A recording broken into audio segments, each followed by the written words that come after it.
I want to go to Matthew chapter 12, reading from verse 9 to 14. Just a reminder from last week that the context of this is that God desires mercy and not sacrifice. He says that in Matthew 9:13, and then he says it again in Matthew 12, verse 7, the last verses we read last week. But I said, but if you had not known what this means, I desire compassion or mercy and not sacrifice, you would have not condemned the innocent. Then he goes on to say, for the Son of Man is the Lord of the Sabbath. And so Jesus now is going to use some examples of what he means by that, this aspect that he desires mercy and not sacrifice, and the fact that he is the Lord of the Sabbath. He is the one who created the Sabbath for man, and he is the one who's challenging the heart of men. He's the one who says that love fulfills the law. So it's all about the heart. If your heart is not right, then you've lost the whole purpose. You know, in Romans 13 verse 9 it says, for the commandments, you shall not commit adultery, you shall not murder, you shall not steal, you shall not covet, and any other commandment are summed up in this word, you shall love your neighbor as yourself. Love does no wrong to a neighbor, therefore love is the fulfilling of the law. And so the Pharisees didn't love. They didn't have compassion, they didn't have mercy.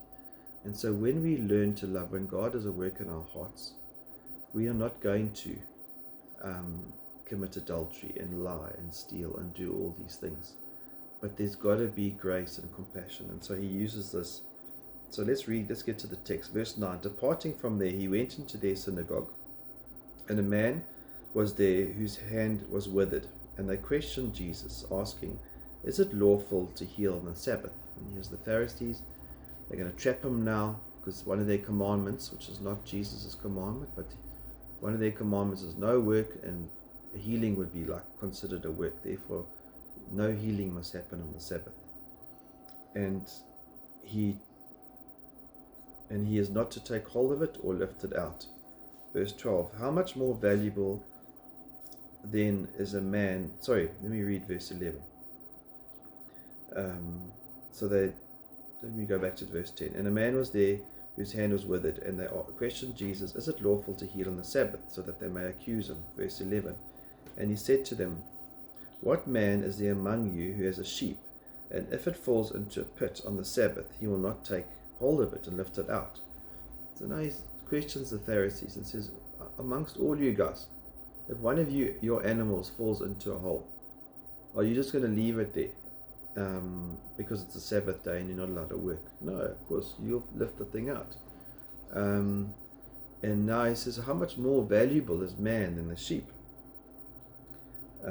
Verse 12, how much more valuable than a man than a sheep? So then it is lawful to do good on the Sabbath. Surely good and mercy triumphs over your nitpicking on every little law. Verse 13, then he said to the man, stretch out your hand. So he wants to demonstrate something, that he is the Lord of the Sabbath. So the man must stretch out his hand so they can see this healing happen in front of their eyes. He stretched it out, and it was restored to normal like the other. Now look at the result of this, the heart of the heart. If the Pharisees' hearts were good, they should be joyful that this man's been healed. And they ignore the compassion. They're just about the law. Jesus has broken the law. They reject the restoration of this man, and then they start to plot murder. And murder is wrong. So it says in verse 14, but the Pharisees went out and conspired against him as how they might destroy him.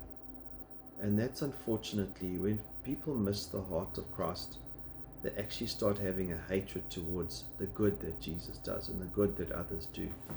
And so let's not miss, especially at this time of the year, with Christmas going into the new year, let's not miss the heart and the love and the mercy that Christ has for others.